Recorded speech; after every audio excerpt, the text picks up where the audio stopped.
Hello मेरे प्यारे बच्चों, क्या हाल चाल। बढ़िया साहब। प्यारे बच्चों, आप सभी के सामने बहुत बड़ी दुविधा अब ये है कि सर हम तैयारी कैसे करें, अपनी कैसे मैनेज करें। जो भी तैयारी है ठीक है, लेकिन हम दोहराएं कैसे, कितने वक्त में कौन सा चीज निपटाएं।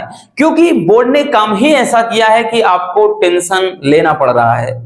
भी जहां पर अगर गैप देना चाहिए वहां तो गैप दिया नहीं, और बायोलॉजी या फिर मैथ के बारे में आप केवल दिन रात सोच रहे हैं बच्चों, तो इसके साथ साथ आपको अदर सब्जेक्ट के बारे में भी सोचना पड़ेगा। जरा गौर से समझिएगा कि अगर मान लेते हैं कि भाई मैथ या फिर बायोलॉजी के लिए आप प्रिपेयर्ड हो पूरी तरह से, लेकिन उसके बाद सिर्फ एक दिन का गैप। क्योंकि अगर हम देखें, जरा ध्यान से समझिएगा हमारी बात को बच्चों, ठीक। अगर हम देखें तो ये जो आपका 29 तारीख को है, ठीक। अब उसके बाद फिर हम बात करें बच्चों, उसके बाद आपको अगर हम बता दें तो 2 मार्च डायरेक्टली, भाई 29 यहां पर फरवरी के बाद अगर हम देखें तो 2 मार्च के बाद 4 मार्च, ठीक। और 4 मार्च के बाद अगर हम देखें तो 7 मार्च, ये आपका पेपर लगा हुआ है। ये आपका क्या है, पेपर लगा हुआ है। अगर हम बात करें तो भाई ये आपका या तो बायोलॉजी है, ठीक, या फिर मैथ वाले स्टूडेंट हैं, ठीक। 2 मार्च को आपका इंग्लिश है, 2 मार्च को इंग्लिश है, और उसके बाद यहां पर है आपका फिजिक्स है, और ये है आपका केमिस्ट्री, ठीक, केमिस्ट्री है। अब एक चीज थोड़ा समझिएगा, एक चीज ध्यान से समझिएगा बच्चों, ये पेपर होने के बाद केवल एक दिन का समय है, एक दिन का समय है, फिर आपका लगा दिया है इंग्लिश।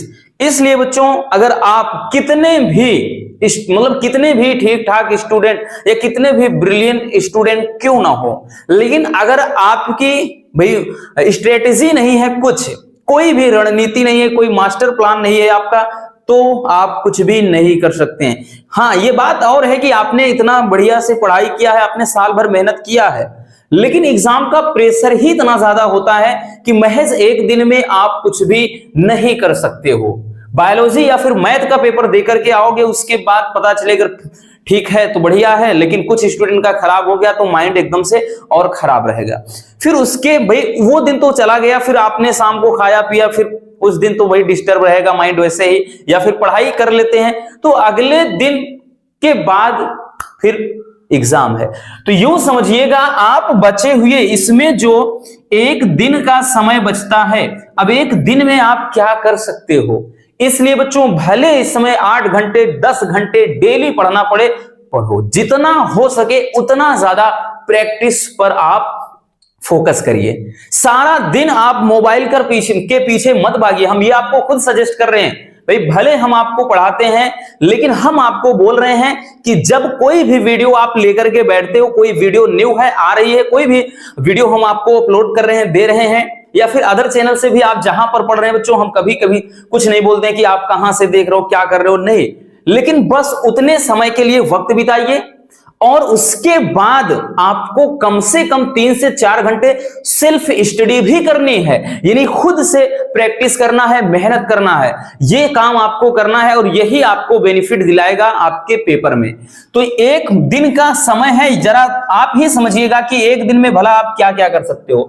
अब इसमें अगर बात करें तो सबसे ज्यादा आपको परेशान करने वाला तो भाई एक तो अनसीन पैसेज है, अब उसके बाद जो होगा वो होगा आर्टिकल के अलावा बच्चों हम बात करें तो लेटर राइटिंग, और इन सबसे ज्यादा कहीं ना कहीं आपको प्रोज, ठीक, प्रोज, और उसके बाद सप्लीमेंट्री के क्वेश्चन परेशान करने वाले हैं, ठीक है। इनमें जो आपके क्वेश्चन पूछे जाएंगे वो परेशान करने वाले हैं। अगर यही गड़बड़ हो गया, जरा समझिएगा, अगर यही गड़बड़ हो गया बच्चों, तो आपके थोड़े मोड़े नहीं, आपके यहां से यूं समझिए सीधे सीधे ये 3 टॉपिक 35 नंबर का वैसे ही चला गया, ठीक। ये अब उसके बाद ये समझिएगा कि लगभग 20 से 25 नंबर का तो ये जाएगा, तो आपके आधे से ज्यादा यानी 50 से 55 नंबर के करीब यूं समझिए आपके डूब रहे हैं, 55 से 60 के करीब ऐसे ही। इसलिए बच्चों, जितना हो सके हमें उतना सब पर फोकस करना है। और सबसे बड़ी गलती भी अगर देखा जाए, ठीक, बोर्ड ने जो भी किया ठीक किया, लेकिन यहां पर आयोग जो कर रहा है बहुत गलत है हमारे ख्याल से, क्योंकि बच्चों इसमें भी देखिए गैप जहां देना चाहिए, इसके बाद इसमें भी आपको मिल रहा है सिर्फ एक दिन। अब एक दिन में आप क्या कर सकते हैं, फिजिक्स के लिए जरा सोचिएगा क्या कर सकते हैं। अब एक दिन में या तो हमारे पास भाई ऑप्शन है, हम पूरा का पूरा डेरिवेशन, और कितने भी कम तो कम से कम बच्चों आपको 15 से 20 डेरिवेशन तो तैयार होने चाहिए, नहीं तो कुछ भी नहीं कर सकते हो। मान लेते हैं कि भाई हमने सब कुछ पढ़ाया है, पढ़ाया ठीक आ ही गया, लेकिन आपका भाई रिवीजन नहीं है, प्रैक्टिस नहीं है, आप कर ही नहीं सकते हो, क्या मतलब ऐसी पढ़ाई का। और फिजिक्स तकलीफ देने वाली है, हम फिर से बोल दे रहे हैं, फिजिक्स तकलीफ देगी क्योंकि टाइम नहीं दिया है। और ऐसे समय में जरा सोचिएगा, 2 के बाद 3 छोड़कर 4 को ही लगा दिया फिजिक्स का पेपर। अब आपके पास भाई ऑप्शन है, या तो पूरा डेरिवेशन बढ़िया से रिवीजन करिए, या तो आप जो क्या कहते हैं न्यूमेरिकल चैप्टर वाइज, भाई 14 चैप्टर हैं तो लास्ट वाला निकाल दिया जाए, तो लास्ट के 1-2 चैप्टर तो आपके ये मान के चलिए 12 से 13 चैप्टर का तो न्यूमेरिकल लगाना है। न्यूमेरिकल के अलावा थ्योरी बेस्ड क्वेश्चन भी हैं, थ्योरी वाले क्वेश्चन जो पूरा सिद्धांत वगैरह है वो है, ठीक। अब उसके अलावा लॉन्ग वाले में भी थोड़ा न्यूमेरिकल होते हैं जो आपको थोड़ा अलग से देखना पड़ेगा। तो यूं समझिएगा, अब परिभाषा की बात तो ही अलग है। तो आप एक दिन में बच्चों क्या पूरी फिजिक्स, आप खुद ईमानदारी से बताइएगा, क्या एक दिन में पूरी फिजिक्स मतलब डेफिनेशन, थ्योरी और साथ ही डेरिवेशन और न्यूमेरिकल, क्या एक दिन में इतना काम कर सकते हो? नहीं हो सकता है। लेकिन ये जरूर हो सकता है कि आज से अगर आप ये चीज कसम खा लेते हो कि मुझे आज से ये चीज करना है डेली, आप भले बच्चों आपका बायोलॉजी का या फिर मैथ का पेपर है, मैथ वालों का बस एक ही सजेस्ट करना चाहूंगा बच्चों, फालतू के आप इधर उधर मत भटकिए, जितना हो सके आप फार्मूला रिवीजन करिए, फार्मूला अच्छे से माइंड में स्टोर कर लीजिए। ये देखिए कि 8 नंबर वाले क्वेश्चन किस चैप्टर से मतलब किस अभ्यास से उठते हैं, 5 नंबर वाले क्वेश्चन कहां से ज्यादा उठते हैं, ये आपने कॉन्सेप्ट पर, जो लॉन्ग वाले क्वेश्चन होते हैं उन पर ज्यादा टारगेट उतना फिक्स कर लीजिए, क्योंकि 8 नंबर वाले आपके 24 नंबर का क्वेश्चन वही पूछा जाएगा, 8 नंबर। हालांकि 6 क्वेश्चन होंगे, आपके पास ऑप्शन होगा एक एक करना, यानी 3 करना होगा, ठीक। तो ये मैथ में तो फार्मूला पता है तो ठीक है, नहीं तो आप कुछ भी नहीं कर सकते, मतलब एक लाइन भी आप नहीं चला सकते हो। और बायोलॉजी वालों का हाँ इतना जरूर कहना चाहेंगे, बायोलॉजी में तो भाई पूरा का पूरा आपका डेफिनेशन है, सिद्धांत है, नियम है, क्या है, पूरा यही आएगा।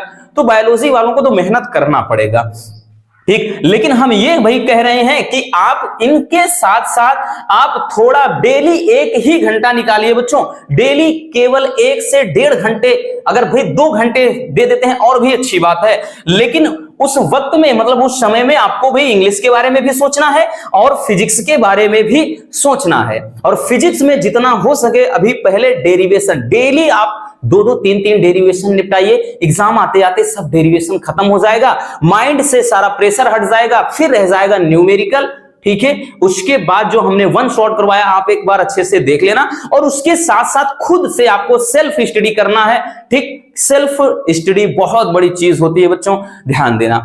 अब ये समझिएगा, उसके बाद भाई हम देखें तो हालांकि यहां पर 2 दिन का यहां पर गैप दे दिया है, ठीक। तो ये तो अभी पीछे है आपका केमिस्ट्री में, ठीक, ये तो पीछे है, लेकिन इन दोनों के लिए आपको टेंशन लेना पड़ेगा बच्चों।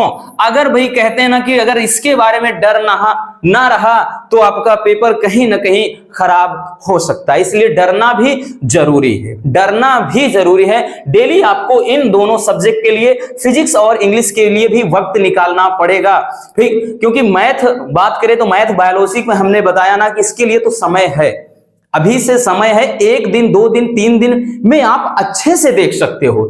जरा सोचिए कि भाई आप जब 5 से 7 दिन में मैथ और बायोलॉजी के लिए इतना ज्यादा परेशान हो रहे हो, तो 1 दिन में जरा सोच कर देखिए कि 1 दिन में भला क्या कर सकते हो। इसलिए जितना हो सके उतना ज्यादा प्रैक्टिस पर ध्यान दीजिए, ज्यादा से ज्यादा क्वेश्चन पेपर लगाइए और ज्यादा से ज्यादा प्रीवियस ईयर के, ओनली प्रीवियस ईयर के क्वेश्चन पर ज्यादा फोकस करिए।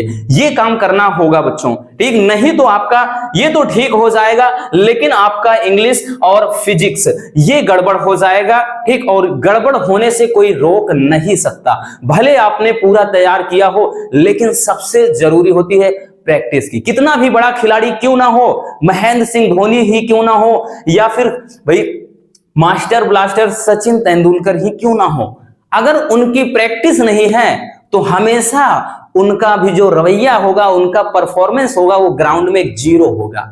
इसीलिए कहते ना, कोई भी खिलाड़ी भले ही बड़े लेवल का मैच नहीं खेलता है, लेकिन देखिए छोटे मोटे रणजी है, इधर चल रहा है उधर चल रहा है, कुछ भी चल रहा है, यानी उसमें वो हमेशा खेलते रहते हैं। Reason practice. प्रैक्टिस रहेगी तो भाई वो धुआं धुआं करेंगे, चौके छक्के उड़ाएंगे।